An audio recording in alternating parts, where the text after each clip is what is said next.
আউযু বিল্লাহি মিনাশ শাইতানির রাজিম।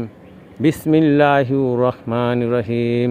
আল্লাহ পাক রব্বুল আলামিন কুরআনুল কারীমের ৩১ নং সূরা লুকমান ৩৪ নং আয়াতে ইরশাদ করেন যে ইন্নাল্লাহা ইনদাহু ইলমুস সাআতি, কিয়ামত কবে সংঘটিত হবে একমাত্র আল্লাহ তাআলা জানেন।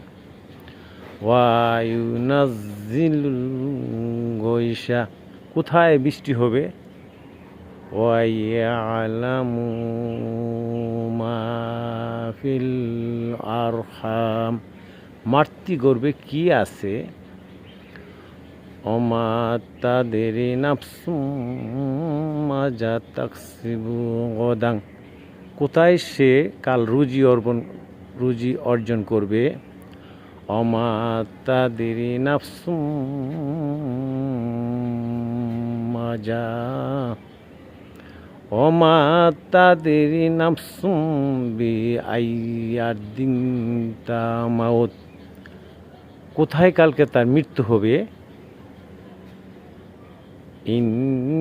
ইন্নাল্লাহা আলিমুন খবীর, সব কিছু খবর আল্লাহ তাআলা জানেন।